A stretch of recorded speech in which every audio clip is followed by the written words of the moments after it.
You're in a crowded room when it happens. Someone's eyes find you, really find you, and for a split second it feels like warm light on your skin. Then your stomach drops. Your shoulders tense. You suddenly need to check your phone, refill your drink, disappear into anything. It isn't that you don't want to be seen. It's that being wanted has never felt like safety. It has felt like a trap that closes the moment you relax. This video isn't about how to be more confident so people finally like you. It's about why your body panics when someone already does, why compliments feel invasive, why affection makes you want to run, and why you keep ending up with people who don't really choose you because it feels safer that way. Some people are afraid of being rejected. You learn to be afraid of being wanted. Let's start here. When someone moves closer, you don't just feel flattered. You feel cornered. A kind message sits in your inbox and you stare at it, feeling both guilty and irritated. A part of you thinks, "Say thank you, this is nice." Another part hisses, "Careful. If you open that door, they'll expect something from you." You've noticed this pattern. You're drawn to people who are half available, half absent. The ones who are busy, mysterious, a little cold. You can want them for years because they never fully turn toward you. But the moment someone is clear, "I like you, I'm here, I choose you," your nervous system slams on the brakes. You suddenly see every flaw in them. You feel suffocated by texts that aren't even that frequent.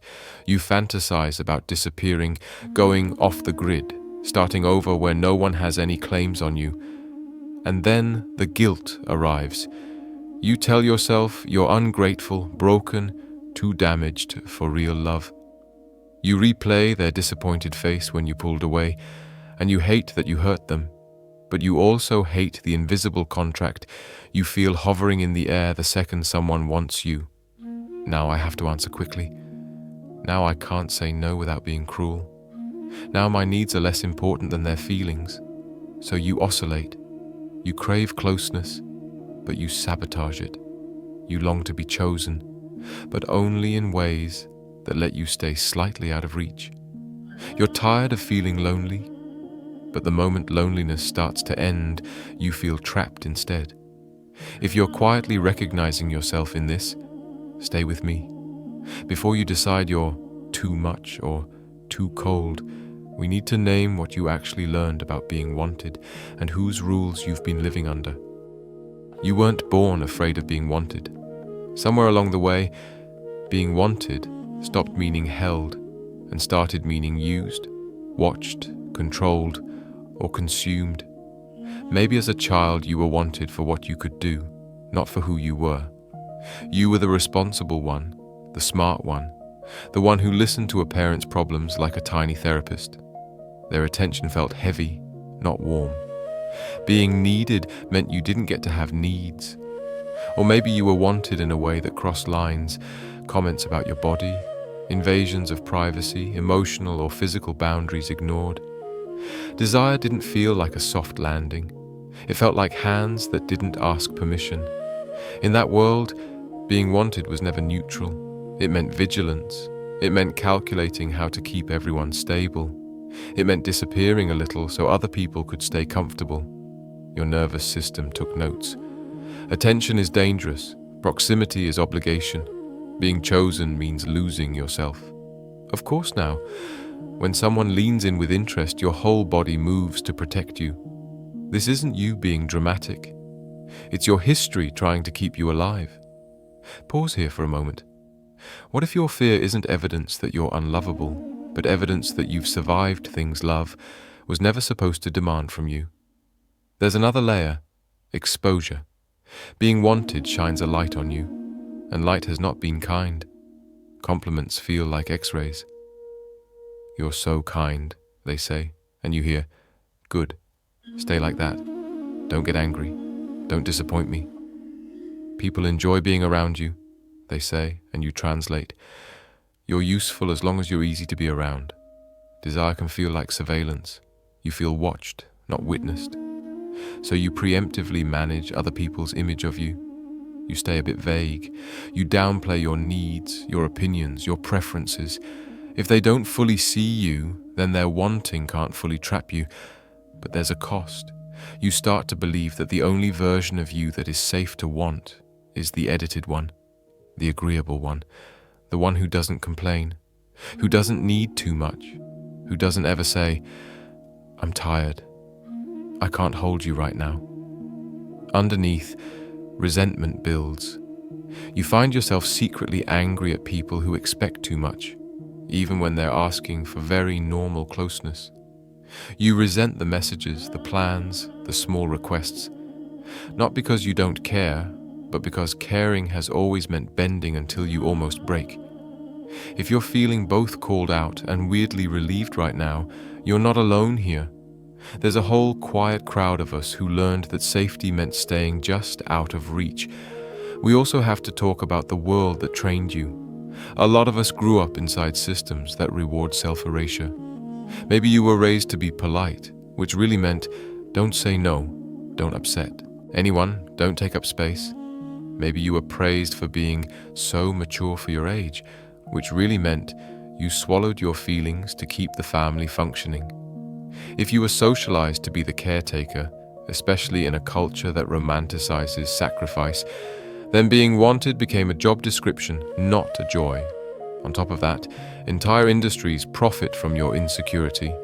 We're sold the idea that being wanted, romantically, sexually, socially, is the ultimate proof of worth. But we're also told subtly that once someone wants us, we owe them our time, our body, our forgiveness, our endless availability. No wonder your system is confused. You were told that being wanted is the prize, and then punished or depleted every time you won. This isn't just your flaw. It's a pattern woven into family roles, gender norms, cultural scripts, and economic pressures that treat people as resources more than humans. So how does this show up now in your actual life? You might notice you're most comfortable in one-sided fantasies. The crush that never quite responds. The person in another city. The celebrity. The online stranger. The emotionally distant friend. From a distance you can want fiercely. Up close you panic. In relationships you may replay the same dance. At first you're open enough to connect.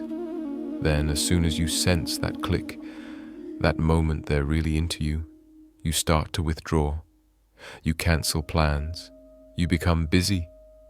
You convince yourself the chemistry was overrated, that you were imagining things. When they back off, you feel rejected and strangely relieved at the same time. When they come close again, the cycle restarts. Inside, there's a scared part whispering, if they depend on you, you'll have to keep performing. If they love you, they'll eventually own you. If they see the real you, they'll leave, and you won't survive that. So you choose people who are a little unsafe or a little unavailable, because it keeps the power in your hands. You can't be trapped by someone who was never fully yours. The tragedy is, you keep proving to yourself that closeness hurts, while never really tasting what safe closeness feels like. Here's the twist you've probably never been taught. Being wanted and being owned are not the same thing. But if your early experiences were chaotic or invasive, they're wired together in your body as one sensation. Someone's interest doesn't feel like a maybe you can explore. It feels like a binding contract signed in blood. Healthy wanting sounds like, I would love to know you. I'm interested, but your no is allowed. I value you as a person, not just for what you give me. Unhealthy wanting sounds like, you can't leave after everything I've done for you. If I want you, you owe me. I get to define who you are now. Your body doesn't yet know the difference. So when even healthy people want you, your system groups them all under one label, danger.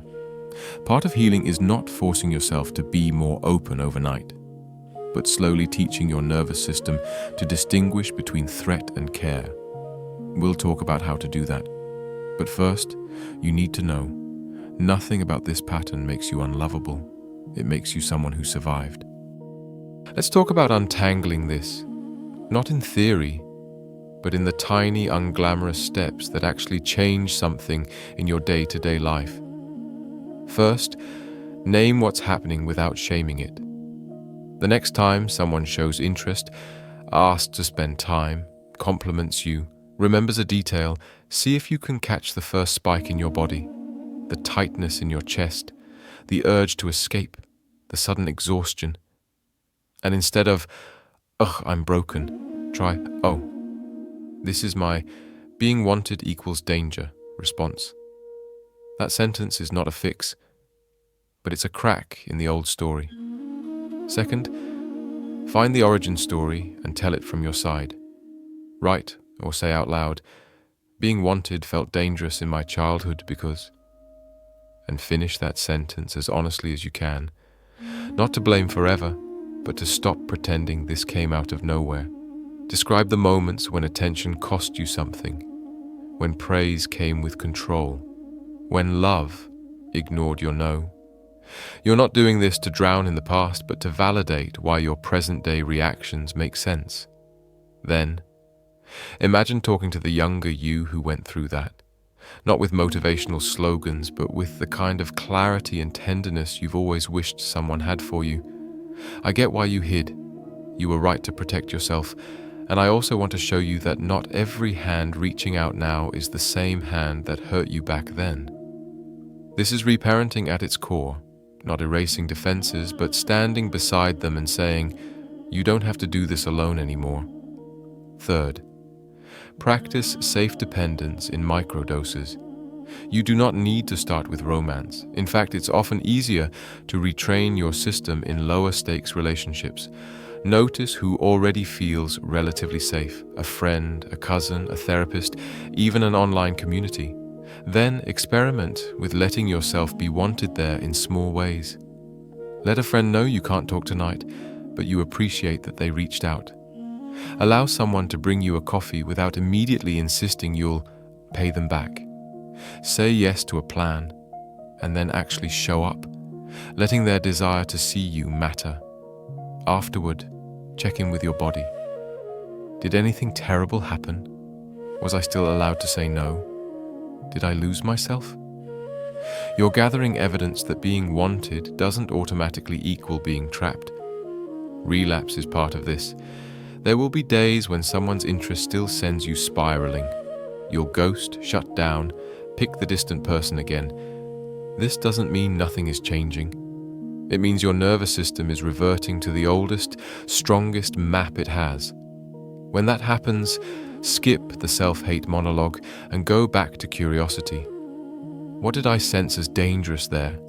Was it really them, or was it the old contract I heard in their words?